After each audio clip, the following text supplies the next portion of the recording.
Hello friends, Radhe Radhe. कैसे हो आप सभी। मैं दीपा आप सभी का आपके अपने चैनल दीपा मैथ्स पर आपका बहुत बहुत वेलकम करती हूँ। गाइस, आज हम जो है चैप्टर 2 की जो है टाइप थर्ड पर आ चुके हैं, वर्गमूल पर भिन्नात्मक चैप्टर कर रहे हैं। हम चैप्टर सेकंड है वर्ग, वर्गमूल, घन, घनमूल, और उसकी भी जो हम टाइप थर्ड करेंगे। टाइप थर्ड जो है हमारी क्या है, वर्गमूल पर भिन्नात्मक। टाइप थर्ड से पहले जो हमने टाइप सेकंड की थी, टाइप सेकंड का जो है मैंने आपको लास्ट टाइप का रिवीजन क्वेश्चन दिया है। अंडर रूट में 0.0196 अपॉन में के इक्वल टू 0.2 है, तो के की वैल्यू हमारी क्या होगी, इसका जो है आप सभी को कमेंट में मुझे आंसर बताना है। ये टाइप जो है मैंने आपको लास्ट टाइप कराई थी, इससे पहले वाली टाइप कराई थी। अब आगे करते हैं हम टाइप थर्ड जो हमारी है भिन्नात्मक पर। तो हम देखिए, इसमें फर्स्ट क्वेश्चन है अंडर रूट में 0.0576 इंटू 1.69। जैसे कि मैंने आपको जो है अंडर रूट में जब भी हमारी पॉइंटों की संख्या लिखी हुई थी, मैंने आपको निकालना सिखाया था, या फिर ऐसे डायरेक्टली बोल सकते हैं कि अगर पॉइंट के जैसे कि यहाँ पर ये लिखा है 0.0576, जैसे मैंने आपको पहले भी बताया था कि 576 किसका होता है, हमारा 24 का। कितनी डिजिट है, पॉइंट के बाद 4। तो जब हम पॉइंट वर्गमूल से बाहर निकालते हैं तो 2 पॉइंट के भी लगते हैं, 2 के बाद पॉइंट लगेगा, मतलब कि 2 संख्या के बाद पॉइंट यहाँ पर आ जाएगा। तो इसका कितना हो जाएगा, 0.24। जैसे कि हमारी ये है 0.0625, ये हमें पता है 625 किसका होता है, 25 का होता है। तो 25 का हुआ, पॉइंट के बाद कितने डिजिट है, 4। तो अब जो हम वर्गमूल से बाहर निकलेंगे तो कितने डिजिट के बाद लगेगा पॉइंट, 2 के बाद लगेगा, मतलब 2 जीरो हमारी यहाँ पे पॉइंट लग जाएगा ये। तो इस तरह से जो है मैंने आपको सॉल्यूशन करना बताया था। अब देखिए इन क्वेश्चन को हम इसी की हेल्प से कैसे करते हैं।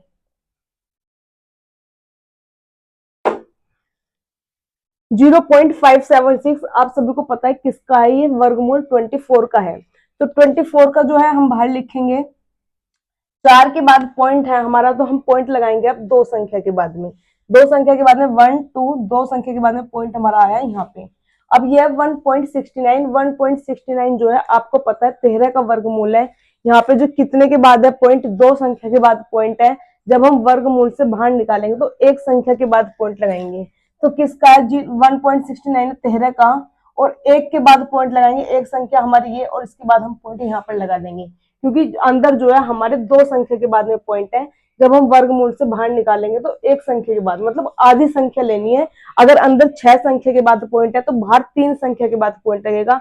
अगर अंदर 8 संख्या के बाद पॉइंट है तो बाहर जो है हम 4 संख्या के बाद पॉइंट लेंगे। मतलब जितनी भी संख्याएं हमारी अंदर लिखी हुई है पॉइंट के बाद, अगर हम जब वर्गमूल से बाहर निकालेंगे उसे, तो उसकी आधी संख्या के बाद जो है हम पॉइंट लगाएंगे। अब यहाँ पर कितना है, 0.144। आप सभी को पता है ये 12 का होता है स्क्वायर 144। अब हमारे पास कितनी संख्या के बाद पॉइंट है, 4 संख्या के बाद पॉइंट है। 4 का आधा हुआ 2, 2 के बाद जो है हम इसमें पॉइंट लगा देंगे। तो 2 के बाद पॉइंट लगेगा, मतलब कि दो संख्या के बाद पॉइंट हमारा यहाँ पर आया। अब इसे जो है हम सोल्व करते हैं। पॉइंट यहाँ पे भी दो संख्या के बाद है, यहाँ भी पॉइंट दो संख्या के बाद है। दो संख्या के बाद पॉइंट जो है हमारा कट आउट होएगा। यहाँ जो है हमारा 12 एकम 12, 12 दूनी 24। दो के गुना जब मैं 1.3 में करूंगी तो ये आएगा मेरा 2.6 आंसर। ओके, आइए नेक्स्ट क्वेश्चन देखते हैं। नेक्स्ट क्वेश्चन, क्वेश्चन नंबर जो 2 है हमारा, 324 है अंडर रूट में अपॉन में 49, अंडर रूट में 676 अपॉन में 169, और ये बिना अंडर रूट के लिखा है 126, और अपॉन में जो है 81 है। आप सभी को पता है 324 कितने का होता है, 18 का। 49 किसका वर्गमूल निकलेगा, 7। 676 आप सभी को पता है 26 का होता है, 26 का लिखेंगे। और 169 आप सभी को पता है 13 का होता है स्क्वायर। 126 ऐसे ही रहेगा क्योंकि उसके ऊपर जो है अंडर रूट नहीं है, उसे हमें अंडर रूट से बाहर नहीं निकालना, वो ऐसी का ऐसे लिखना है। 81 होता है हमारा 9 का। अब जो है हम इसे सोल्व करेंगे। कीजिए सोल्व, 13 एकम 13, 13 दूनी 26, 9 एकम 9, 9 दूनी 18, 7 एकम 7, 7 एकम 7, 7 अट्ठे 56। नीचे तो 1 1 बच रहा है, नीचे कुछ नहीं बच रहा, ऊपर कितना बच रहा है, 2 2 और 18, मतलब कि 2 गुना 2 गुना 18, 18 दूनी 36, 36 दूनी 72 जो है हमारा इसका आंसर हो जाएगा। आइए नेक्स्ट क्वेश्चन देखते हैं। नेक्स्ट क्वेश्चन है हमारा question number third. Question number third में जो है हमारा 0.342 इंटू 0.684 अपॉन में 0.000342 इंटू 0.000171। ये हमारा जो है क्वेश्चन है, इसको जो है हमें सरल करना है, मतलब सोल्व करना है। अब देखिए यहाँ पर कितनी डिजिट है, 3 डिजिट है, 3 के बाद क्या है हमारा पॉइंट है, और यहाँ पे हमारी कितनी डिजिट है 1 2 3 4 5 6 डिजिट है। आप सभी को पता है कि जब अगर मैं पॉइंट काटती हूँ, जैसे कि अगर यहाँ पे 1.8 लिखा है, नीचे 2.6 लिखा है, अगर यहाँ भी एक के बाद पॉइंट है तो यहाँ भी एक के बाद पॉइंट है, हम जो है पॉइंट से पॉइंट काट देते हैं। जैसे 1.286 अपॉन में 1.32 लिखा है, अगर पॉइंट एक मतलब जितनी सेम डिजिट यहाँ है उतनी ही सेम डिजिट यहाँ है। अगर 4 के बाद पॉइंट है, जैसे कि यहाँ मैं लिखती हूँ 2.432 अपॉन में 3.426, यहाँ भी 3 संख्या के बाद पॉइंट है, यहाँ भी 3 संख्या के बाद पॉइंट है, तो पॉइंट से जो है हम पॉइंट काट देते हैं, पॉइंट से पॉइंट हम काट देते हैं। अब देखिए यहाँ पे जो है 3 संख्या के बाद पॉइंट है, यहाँ जो है 2 संख्या के बाद पॉइंट है। जब हमारे इक्वल ना हो तो हम इक्वल करेंगे। यहाँ पे कितनी है 3, यहाँ पे कितनी है 2 संख्या, तो 2 संख्या में 3 संख्या कर दी हमने ये, तो अब जो है हम पॉइंट काट देंगे। तो ऐसे ही सेम करना है हमें। यहाँ पे कितनी डिजिट है हमारी 6 डिजिट है, और यहाँ पे कितनी डिजिट है 3। तो हमें यहाँ 6 डिजिट बताने के लिए 1 2 3 3 जो है मैंने यहाँ पे 0 लगाई। अब जो है ऊपर भी 6 डिजिट हुई, नीचे भी 6 डिजिट हुई, और इनसे जो है हमारा पॉइंट जो है कट आउट हुआ। अब देखिए यहाँ भी कितनी डिजिट है 6, यहाँ कितनी डिजिट है 3, 3 डिजिट और कर देती हूँ तो 6 डिजिट ऊपर बनी, 6 डिजिट जो है नीचे हुई है। अब जो है 6 डिजिट यहाँ है, 6 यहाँ है, तो पॉइंट से जो है पॉइंट अब काट सकती हूँ।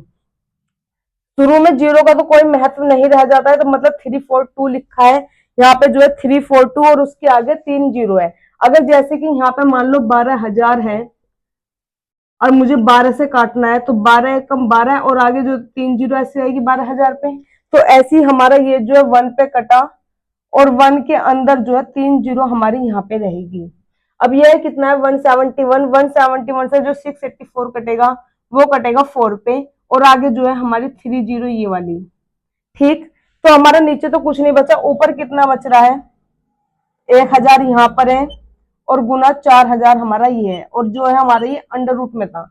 अब देखिए आप सभी को पता है कितनी जीरो होगी हमारे पास 6 जीरो, कितनी जीरो है हमारे पास टोटल 6 जीरो, 6 जीरो, तो अंडर रूट से जब मैं बाहर निकालूंगी कितने जीरो बाहर निकल कर आएंगे 3 जीरो, तो 3 जीरो तो हमारी आएंगे ये, और हमारा जो है 4 बचेगा, फिर 4 का जो वर्गमूल बाहर निकलेगा, 4 का वर्गमूल बाहर निकलेगा 2, 2 दूनी 4, तो 2 हमारा ये, तो 2000 जो है हमारा इसका सीधा सीधा आंसर हो जाएगा। आइए नेक्स्ट क्वेश्चन देखते हैं, क्वेश्चन नंबर 4 है। 2.25 पे अंडर रूट में इंटू 2.89 है, अपॉन में जो है 2.55 है, इसका जो है हमसे वर्गमूल मतलब इसका सरल करना है। तो सरल देके 2.25, आपको पता है 225 हमारा 15 का होता है, 225 किसका वर्गमूल निकलता है भारे 15 का, तो 15 का वर्गमूल जो है हमने भारे निकाल दिया। 2 संख्या के बाद पॉइंट है, तो हम कितने संख्या के बाद पॉइंट लगाएंगे 1 के बाद। ऊपर जो है 289 होता है हमारा 17 का वर्गमूल, 2 संख्या के बाद में पॉइंट है तो 1 संख्या के बाद पॉइंट लगाएंगे, और इसको जो है हम ऐसे का ऐसे लिखेंगे, इसे जो है हम ऐसे का ऐसे लिखेंगे क्योंकि इसके ऊपर वर्गमूल चढ़ा हुआ नहीं है। अब देखिए यहाँ पे जो है 1 संख्या के बाद पॉइंट है, यहाँ पे जो है 1 संख्या के बाद पॉइंट है, तो कितनी संख्या बनी है हमारी 2, एक इधर है और एक इधर है, तो 2 संख्या के बाद हमारा पॉइंट हुआ, इसका मतलब 2 पॉइंट से हमारे 2 संख्या के बाद यहाँ पॉइंट है, पॉइंट से जो है हमारे पॉइंट कट जाएंगे। अब फिर देखिए 15 के टेबल से अगर मैं काट दूं, पहले चलो 5 के टेबल से काटती हूँ, 5 के टेबल से ये कटेगा 3 पे, 5 के टेबल से 5 पंजे 25 और 5 एकम 5। अब देखिए 17 तिया कितना होता है 51, 17 तिया कितना हुआ 51, 3 एकम 3 और 3 एकम 3, सारा जो है हमारा कट गया, ना तो हमारा ऊपर कुछ बचा है ना ही हमारा नीचे कुछ बचा है, तो इसका मतलब जो है हमारा ये 1 हो गया आंसर। इसका आंसर कितना हो जाएगा हमारा 1। अब देखिए नेक्स्ट क्वेश्चन है, क्वेश्चन नंबर जो 5th है, सिंपल पूछा है 64 और अपॉन में लिखा है 288, इसका हमसे जो है वर्गमूल करवाया गया है। आप सभी को पता है 64 का तो वर्गमूल कितना हो जाएगा 8, 64 का कितना हो जाएगा 8। आप जो है 244 को लिख सकते हो 2 इंटू 144, इसको ये लिख सकते हो, और 144 आप सभी को पता है किसका होता है 12 का, 144 किसका होता है 12 का, तो इसका तो 12 जो है बाहर निकल जाएगा, अंडर रूट में √2 बचेगा, तो 8, 12 तो बाहर निकल जाएगा इस वाले का, और जो है √2 ये वाला हमारा अंदर बच जाएगा। अब देखिए 4 दूनी 8, 4 तिया 12, ऊपर कितना बचेगा 2, नीचे कितना बचेगा 3√2, तो 2 अपॉन में 3√2 कर सकते हैं, या फिर आप सभी को पता है कि √2 इंटू √2 कितना होता है 2। जब भी रूट रूट में लिखो तो रूट से रूट जो हमारा कट जाता है, तो 2 2 का एक ही बाहर निकलेगा 2। अगर √3 इंटू √3 है तो ये कितना हो जाएगा 3। देखिए कैसे होता है, √2 या √3 लिखा है, √2 का जो है स्क्वायर करना है, √2 का क्या करना है स्क्वायर करना है। आपको पता है घातांक करने में जो इस अंडर रूट का मतलब है, इसके मतलब है कि इसके आगे कितना लिखा है 2, इसके आगे कितना लिखा है 2, इसका 2 का लिखने का मतलब है कि इसकी जो है पावर अपॉन में 2 है, इसकी जो पावर है अपॉन में 2 है। अगर मैं इसमें से अंडर रूट हटाती हूँ तो इसका मतलब है कि 2 की पावर जो है 1 अपॉन में, और जो भी हमारी यहाँ पे पावर लिखी होती है 2 3 4 5 वो जो है हमारी अपॉन में पहुंच जाती है यहाँ पर। ये हमने मतलब √2 का मान ये हुआ, और ऊपर कितना है हमारा 2। अब देखिए 1/2 ये हमारी जो ब्रैकेट के बाहर होती है इन दोनों की जो है हम गुना कर देते हैं, मतलब 1/2 इंटू 2, जो 2 से 2 कट गया तो कितना बचेगा 1। तो 2 की पावर कितनी बची ओवरऑल यहाँ पे 1, 2 की पावर कितनी बचेगी 1, तो 2 की पावर 1 का मतलब होता है 2। ऐसे हमारा यहाँ पे √2 क्या होगा 2, तो इसको जो है मैं क्या लिख सकती हूँ √2 इंटू √2 अपॉन में कितना है 3√2, एक √2 से एक √2 कट जाएगा, तो हमारा जो आंसर होगा ऊपर जो है √2 और अपॉन में कितना है √3, ये जो है हमारा इसका सीधा सीधा आंसर हो जाएगा। आइए नेक्स्ट क्वेश्चन देखते हैं। नेक्स्ट क्वेश्चन जो है हमारा 6 है, 480.4 है, 484 है, और नीचे जो है 289 है। इसको जो है हमें सोल्व करना है। आप सभी को जैसे कि मैंने अभी बताया है कि पॉइंट ऊपर 1 के बाद है, पॉइंट नीचे जो है 3 संख्या के बाद है, तो हमारे जो है पहले हमें पॉइंट इक्वल करने हैं। ऊपर भी हमें 3 संख्या करनी पड़ेगी, मतलब 2 जीरो लगा दी, ऊपर भी 3 संख्या के बाद ही पॉइंट है और नीचे भी 3 संख्या के बाद पॉइंट है। तो अब जो है हम आराम से पॉइंट जो है काट सकते हैं। आप सभी को पता है कि 484 जो है हमारा 22 का वर्गमूल होता है, 22 गुना 22 कितना होता है 484, और आगे कितनी है 2 जीरो, 2 जीरो के जो मैं वर्गमूल से बाहर निकालूंगी तो 1 जीरो निकलती है, तो 1 जीरो हमारी ये हुई। अपॉन में 289 आप सभी को पता है किसका वर्गमूल होता है 17 का, तो ये जो है हमारा 220 अपॉन में जो है 17 इसका आंसर हो जाएगा। आइए नेक्स्ट क्वेश्चन देखते हैं। नेक्स्ट क्वेश्चन जो हमारा क्वेश्चन नंबर 7 है, 1225 अपॉन में जो है 49 है। जैसे कि अब पीछे कितना लिखा हुआ है 5, 5 पीछे लिखा हुआ है। मैंने एक कंडीशन आपको हर बार बताई है कि जब भी हमारा यूनिट डिजिट 5 आए तो उसका मतलब 5 कब आता है, जब हमारा 5 का ही स्क्वायर किया जाए। कभी भी 5 जो आएगा वो हमारे 5 के स्क्वायर करने पर आएगा, अदरवाइज किसी भी डिजिट में जो है हमारा 5 नहीं मिलेगा। तो हमें ये तो कंफर्म है कि लास्ट की डिजिट कितनी मिलेगी, हमें 5 मिलेगी। जो यूनिट डिजिट मिलेगी वो कितनी मिलेगी, हमें 5। अब देखो 1225 कब बनता है, 1225 बनाना है हमें।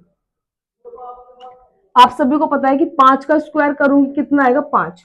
ये 12 कब आया होगा, मैंने आपको रूल बता रखा है कि जब भी हमारा जैसे कि यहाँ पे 3 है, 5 का स्क्वायर करूंगी, अगर यूनिट डिजिट हमारी 5 है तो 5 का स्क्वायर करूंगी तो कितना हुआ 25।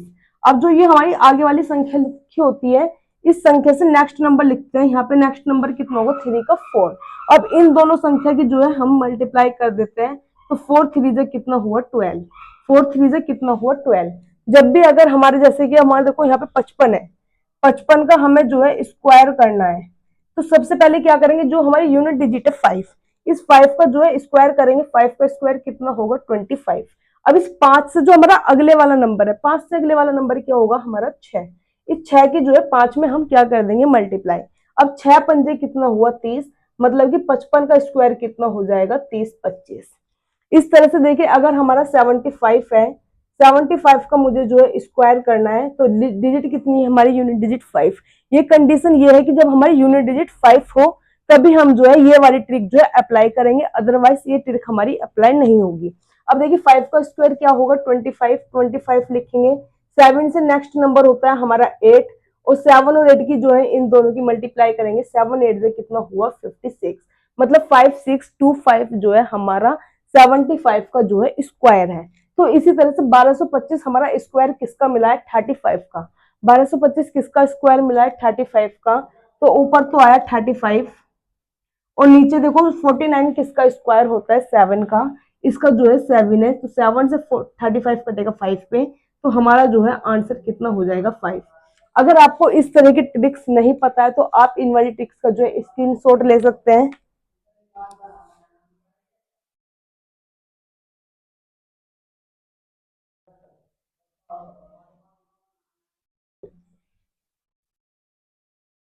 चलिए भाई, आइए नेक्स्ट क्वेश्चन देखते हैं। नेक्स्ट क्वेश्चन जो हमारा क्वेश्चन नंबर 8 पर आ गए हैं हम।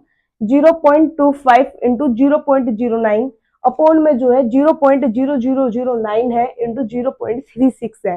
इसका जो है हमें वर्गमूल करना है और इसे सोल्व करना है। तो देखिए 0.25, 25 आप सभी को पता है कितने का होता है, 5 का होता है। तो 5 का लिखेंगे सबसे पहले हम। अब कितनी संख्या के बाद पॉइंट है, हमारी 2 संख्या के बाद पॉइंट है। जब हम वर्गमूल से बाहर निकालेंगे तो एक संख्या के बाद पॉइंट लगाएंगे, मतलब पॉइंट हमारा एक संख्या के बाद यहाँ पर होगा, ये हुआ। आगे देखिए अब 0.09 है, 0.09 किसका होता है, हमारा 3 का होता है। तो 3 जो बाहर निकलेगा, अब जो है एक डिजिट के बाद हमारा पॉइंट आएगा, क्योंकि ऊपर जो है 2 डिजिट के बाद पॉइंट है। तो पॉइंट एक डिजिट के बाद मतलब यहाँ लगा देंगे हम। ओके, अब देखिए आगे 0.0009 इंटू 0.36 है। आप सभी को पता है 9 है, 9 से पहले जो हमारे जीरो है उनका तो कोई महत्व नहीं होता है। तो 9 का जो वर्गमूल कितना होगा, हमारा 3। जो 9 का बाहर निकलेगा वो 3। और कितनी डिजिट है, हमारी 4 डिजिट है। तो 4 डिजिट की मतलब कि 4 के बाद जो है हमारा डिजिट के बाद पॉइंट है। तो हम जो पॉइंट से बाहर निकालेंगे वर्गमूल से, तो कितने डिजिट के बाद पॉइंट आएगा, 2 के बाद। तो एक संख्या तो हमारी ये रही, एक संख्या जो है हम आगे क्या लगा देंगे, 0। और यहाँ जो है पॉइंट लगा देंगे। 2 संख्या हो गई और 2 संख्या के बाद जो है हमने पॉइंट लगा दिया है। अब देखिए ऊपर कितना है, 0.36। 36 आप सभी को पता है 36 होता है 6 का। तो 6 लिखेंगे सबसे पहले तो। अब कितनी संख्या के बाद पॉइंट है, ऊपर 2 संख्या के बाद पॉइंट है, तो नीचे जो है हम एक संख्या के बाद पॉइंट लगाएंगे। मतलब कि जो हमारा पॉइंट होगा वो यहाँ पर हो जाएगा, और ये जो है हमारा 0.6 हुआ। अब देखिए यहाँ पे एक संख्या के बाद पॉइंट है, यहाँ भी एक संख्या के बाद पॉइंट है। पॉइंट से जो है हम पॉइंट काट देंगे। अब देखिए यहाँ पे जो है एक संख्या के बाद पॉइंट है, नीचे जो है 2 संख्या के बाद पॉइंट है। तो हमें जो है एक 0 यहाँ पे और लगानी पड़ेगी, क्योंकि 2 संख्या हमारी बन चुकी है ऊपर और 2 ही है हमारे नीचे। अब जो है हम पॉइंट से पॉइंट आसानी से काट सकते हैं। अब देखिए यहाँ पे 3 1 जा 3, 3 2 जा 6। 2 से ये कितने पे कट हुआ, 25 पे। तो ऊपर क्या बचा हमारा, सिर्फ 25 बचा, और नीचे जो है हमारा ओनली 3 बचा। तो 25/3 लिख सकते हैं। या देखो इसे जो है हम मिक्स्ड फ्रैक्शन में भी लिख सकते हैं। मतलब इसे मिक्स्ड फ्रैक्शन में देखो कैसे चेंज करेंगे। इसे देखो मिक्स्ड फ्रैक्शन भी चेंज करना यही सिखा देती हूँ। अगर क्वेश्चन मिक्स्ड फ्रैक्शन में होगा तो कैसे होगा, मतलब 25 को जो है 3 से क्या करना है, हमें डिवाइड करना है। 25 को जो है 3 से डिवाइड करना है। तो कीजिए 25 को 3 से डिवाइड। ये किया हमने 25 को 3 से डिवाइड, ठीक है। 3 अट्ठे 24, 3 अट्ठे 24 हुआ हमारा ये। 5 में से 4 गया 1, ठीक। इससे ज्यादा अब हमारा डिवाइड होगा नहीं। अब अगर हम यहाँ पे 0 लगाएंगे तो हमारा जो है पॉइंटों में आंसर आना स्टार्ट हो जाएगा। तो हम जो है इस डिवाइड को यहीं स्टॉप कर देते हैं, बिना पॉइंटों में जाने से पहले ही। तो अब देखो नीचे कितना है, 3। नीचे कितना है, 3। तो इसका मतलब जो ये 3 है, ये हमें 3 यहाँ लाना है नीचे। तो जब ये 3 नीचे आएगा तो ये वाली साइकिल ऊपर घूमेगी और ये वाली जो है 8 कहाँ आ जाएगा, हमारा आगे। सबसे ज्यादा बच्चा जो कंफ्यूज होता है वो कंफ्यूज होता है कि इन वाली संख्या को किस तरह से लगाएं। डिवाइड तो हर कोई कर लेता है, तो संख्या लगाने में जो है उसे सबसे ज्यादा कंफ्यूजन होती है। कोई इस संख्या को यहाँ पहुंचा देता है, कोई इस वाली संख्या को यहाँ पहुंचा देता है। तो इस तरह से जो है कंफ्यूजन नहीं होगा। सबसे पहले नीचे कितना है, 3। तो इस 3 को जो है हमें नीचे लाना है। ये 1 हमारा ऊपर गया, 8 हमारा जो है आगे आ जाएगा। इस तरह से जो है हम अपने साइकिल का पहिया चलाएंगे। अब देखिए जब ये 3 हमारा नीचे आएगा, 3 आया हमारा नीचे, ये 1 गया हमारा ऊपर, और ये 8 आया हमारा आगे। मतलब कि 8 1/3 जो हमारा इसका आंसर हो जाएगा। अब देखिए क्वेश्चन नंबर 9 है। इसको जो है हमें सरल करना है। कितनी की संख्या के बाद पॉइंट है, 1 2 3 4 5 6 7। एक संख्या के बाद ऊपर पॉइंट है। नीचे देखते कितनी संख्या है, नीचे भी हमारी जो है 8 संख्या के बाद पॉइंट है। पॉइंट जो है हमारी सेम डिजिट्स के बाद है, तो पॉइंट के बाद जो है हम पॉइंट कट आउट कर देंगे। अब देखिए आप सभी को कितना है 1225 और नीचे कितना है 5329, इसका जो है हमें वर्गमूल करना है। आप सभी को वैसे मैंने दिखाया कि 1225 था तो किसका था 35 का, ये किसका आया हमारा 35 का। अब देखिए जो हमारा 5329 है इसका वर्गमूल हम कैसे निकालेंगे, वो भी बिना किसी भाग विधि द्वारा या फैक्टर विधि द्वारा। किस तरह करना है देखिए, सबसे पहले जो है हमारा 1 का स्क्वायर कितना होता है 1,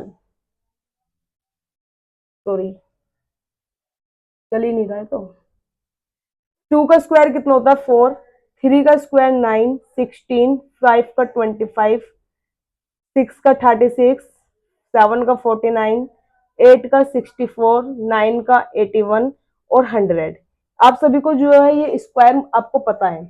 अब देखिए हमारा जो 29 है, लास्ट में जो 29 डिजिट मिल रही है, मतलब जो लास्ट में 9 डिजिट मिल रही है, अगर हम स्क्वायर कर रहे हैं मतलब वर्गमूल से बाहर निकाल रहे हैं, तो वर्गमूल में दो दो के पेयर बनते हैं, तो सबसे पहले हमें दो का पेयर बना देना है ये। अब जो 9 है, 9 हमें कब मिलेगा, 9 देखो या तो हमारे डिजिट यहाँ मिल रही है 9, या फिर हमारी डिजिट यहाँ मिल रही है, मतलब या तो 3, ये 1 2 3 4 5 6 7 8 9 10, तो 9 हमें कब मिल रही है, या तो 3 पे या 7 पे, या तो 9 हमें मिल रहा है 3 पे या 9 मिल रहा है 7 पे, अदरवाइज और कहीं तो 9 मिलेगा नहीं। तो यूनिट डिजिट तो हमें पता चले या तो 3 है यूनिट में या फिर 7 है, यूनिट डिजिट या तो 3 है या 7 है। अब देखिए हमारा आगे की डिजिट कितनी लिखी है 53, आगे कितना लिखा है 53। अब हम 53 देखेंगे कहां पर पड़ेगा, 53 जो है हमारा 49 64 के बीच में पड़ेगा यहाँ, ठीक। तो 53 हमारा यहाँ पड़ेगा, मतलब ये वाली जो लाइन है इसमें देखेंगे यहाँ कितना लिखा है 7, तो ये जो है हम या तो 7 लिखेंगे और यहाँ भी कितना लिखेंगे 7, या तो आंसर हमारा कितना है 73 है, या आंसर हमारा कितना है 77। अब दो तो ऑप्शन होने के नहीं, दो ऑप्शन मिल चुके हैं, हमें 73 हो सकता है या फिर 77। अब क्या करना है हमें, जो 53 था हमारा 53 यहाँ पे मिला था 7 और 8 के बीच में, 7 और 8 के बीच में 53 मिला, तो 7 और 8 की मल्टीप्लाई करेंगे, 7 8 से कितना होता है 56, कितना हुआ 56। जो हमारा ये 56 आया है वो हमें चेक करना है कि 53 जो है हमारी 56 से छोटी है या बड़ी। अगर 53 हमारी छोटी है तो छोटे वाला आंसर लिखेंगे, अगर यहाँ वाली संख्या जो हमारी 56 से बड़ी होती तो हम बड़े वाला आंसर लिखते हैं। अब जो 53 है वो हमारा 56 से क्या है छोटा है, तो छोटे वाला आंसर होगा, मतलब कि 73 का जो हमारा ये वर्गमूल होगा, तो इसका मतलब इसका जो आंसर नीचे होगा कितना होगा 73। तो 35/73 जो है हमारा ये आंसर सही हो जाएगा। अब देखिए 10th क्वेश्चन है, x इनवर्स y है, y इनवर्स z है और z इनवर्स x है, ये सब जो है हमारा वर्गमूल में लिखा हुआ है, इसको जो है हमें सोल्व करना है। आप सभी को पता है जब भी हमारी पावर माइनस में होती है, जब भी हमारी पावर माइनस में होती है, इसका मतलब होता है माइनस का कि ये जो पावर लिखी हुई है ये संख्या जो है हमारी 1 के अपॉन में है, इसका मतलब हम इसे लिखेंगे 1/x। अगर कोई भी पावर हमारी z की पावर -2 है तो इसका मतलब यह है कि 1 के अपॉन में तो लिखना है, और z की पावर अब कितनी हो जाएगी 2 प्लस की। अगर हमें इसकी पावर जो है प्लस में करनी है तो 1 के अपॉन में कर देना है। अगर हमारी x की पावर -3 है तो इसे माइनस से प्लस कब करूंगी, प्लस जब होगी जब हमारी 1 के अपॉन में जाएगी। तो कोई भी संख्या जब हमारी माइनस में पावर हो तो उसी संख्या को जो है हम 1 के अपॉन में लिख देते हैं, तो वो पावर जो है हमारी प्लस में हो जाती है, ठीक। एक रूल ये हुआ। अब देखिए इसमें क्या करना है हमें, ये जो है हमारा x इनवर्स y है। अब x इनवर्स y है तो ये x हमारा किस में होगा, इसको लिख सकती हूँ मैं 1/x, ये लिख सकती हूँ, और ऊपर जो है y है हमारा ऐसे ही, आगे मल्टीप्लाई है ये y इनवर्स को क्या लिख सकती हूँ मैं 1/y, और आगे कितना है हमारा z, और ये कितना हुआ हमारा 1/z, और ये कितना है ऊपर हमारा x। आप सभी को पता है ये जो है वर्गमूल के अगर बाहर ये डॉट का निशान होता है, इस डॉट को कहते हैं हम मल्टीप्लाई। तो मल्टीप्लाई मतलब कि ऊपर कितना है y/x, अगर अंडर रूट में हमारा 2 अंडर रूट में 3 है तो इनका जो है मल्टीप्लाई है बीच में, तो अंडर रूट 2 3 जा एक ही जगह लिख देते हैं 6। अगर अंडर रूट में हमारा 2 अंडर रूट में 4 है तो एक ही जगह लिख देते हैं अंडर रूट में 4 2 जा 8। तो इन्हें भी जो है हम अंडर रूट में सभी चीज है तो अंडर रूट में एक ही बार लिखेंगे। ये हमारा अंडर रूट चल रहा बड़ा सा, ऊपर कितना है z, नीचे कितना है y, ऊपर कितना है x और नीचे कितना है z। अब देखिए x से x कट आउट हुआ, y से y कट आउट हुआ और z से z कट आउट हुआ, हमारा जो है ओवरऑल सब कुछ कट चुका है। हमारा आंसर क्या हो जाएगा जब सब कुछ कट गया, तो 1 बचा है। 1 जो है हमारा इसका सीधा सीधा आंसर हो जाएगा। अब जो है हमें आगे का क्वेश्चन देखना है। क्वेश्चन नंबर 11 है, लास्ट क्वेश्चन आज का। इसमें है 0.441 अपॉन में 0.625। इसको जो है सरल करना है। आप सभी को पता है 3 के ऊपर पॉइंट है, 3 के जो है नीचे पॉइंट है, तो पॉइंट से जो है हम पॉइंट आसानी से सरलता के साथ जो है कट कर सकते हैं। अब 2441 जो है हमारा 441 होता है 21 का वर्गमूल, तो ऊपर तो हमारा 21 आएगा, 625 होता है हमारा 25 का, तो नीचे कितना आएगा 25। 21 अपॉन में 25 जो है हमारा इसका सीधा सीधा आंसर हो जाएगा। आपने अब जो है हमने टाइप थर्ड कर दी जो वर्गमूल पर भिन्नात्मक थी, और इस टाइप के क्वेश्चन इसमें जो है मैंने आपको फ्रैक्शन करना भी सिखा दिया कि फ्रैक्शन में अगर हमें मिक्स्ड फ्रैक्शन में चेंज करना है वो कैसे करेंगे। अगर किसी भी चीज का हमें वर्गमूल निकालना है तो मैंने वर्गमूल करना भी आपको सिखा दिया। अगर किसी भी डिजिट के पीछे 5 लिखा हुआ है उसका जो है हमें वर्ग करना है वो मैंने आपको सिखा दिया। इसमें अगर कोई भी चीज अंडर रूट में अलग अलग लिखी हुई है उसको जो है हम एक साथ लिख सकते हैं, वो चीज मैंने आपको बताई है। और इसमें जो है मैंने √2 वाला भी कंसेप्ट क्लियर किया है कि √2 इंटू √2 जो बाहर 2 निकलता है वो 2 कैसे निकलता है, ये चीज मैंने आपको बता दी है। और इसमें जो है मैंने आपको कितनी चीज बता दी है, काफी सारी चीजें जो है मैं आपको क्लियर कर आई हूँ। तो इसमें जो है कितना भी अगर कोई भी चैप्टर से इस वाली टाइप से कोई भी क्वेश्चन अगर आपका आता है, तो अब मुझे नहीं लगता कि इस टाइप से अगर आपका कोई क्वेश्चन एग्जाम में आता है तो वो आपका क्वेश्चन जो है रुक जाएगा। आपको ये पता है कि ये वाला जो क्वेश्चन है कोई भी एग्जाम्स हो, रेलवे का हो, एनटीपीसी में हो, ग्रुप डी में हो, सीपीओ हो, पीओ हो, बैंक में कोई भी हो, आपके एसएससी में रिलेटेड कोई भी हो, एसएससी, एमटीएस, सीएचएसएल, सीजीएल, कोई भी एग्जाम्स हो आपका जो है हर एग्जाम्स में, दिल्ली पुलिस, यूपी पुलिस, कोई भी एग्जाम्स हो सभी में यहाँ से क्वेश्चन जो है हमारा 2 क्वेश्चन मिनिमम पूछे जाते हैं इस चैप्टर से, यहीं से। तो अब मुझे नहीं लगता कि आपका यहाँ से कोई भी क्वेश्चन आए और आप उसको छोड़कर आओगे। अब जो है टाइप थर्ड जो मैंने ये वाली कराई है इसमें जो है जब मैं कल को नेक्स्ट टाइप कराऊंगी इस टाइप का जो है एक क्वेश्चन आपको वहां पर मिलेगा, आपको जो है वो पूरा का पूरा सोल्व करके मुझे आंसर बताना है। अगर आपने टाइप जो इससे मैंने पहले वाली कराई थी ये वाली टाइप आपने नहीं देखी और आप जो है इसका कमेंट में आंसर नहीं दे पा रहे क्योंकि आपका क्वेश्चन सोल्व नहीं हुआ है, तो आप जो है इस क्वेश्चन की जो है टाइप देख सकते हैं पीछे जा करके। आपको टाइप करनी है, टाइप करने के बाद जो है आप ये क्वेश्चन बहुत आसानी के साथ कर सकते हो। अगर आपको ये वीडियो अच्छी लगे तो सभी को शेयर करनी है, चैनल तो सब्सक्राइब करना ही करना है। और आपके जितने भी फ्रेंड्स हो, रिलेटिव्स हो जो आपकी मतलब तैयारी कर रहे हैं कोई भी कंपटीशन की, किसी भी एग्जाम की, आप उन्हें जो है वीडियो जरूर शेयर करें। धन्यवाद।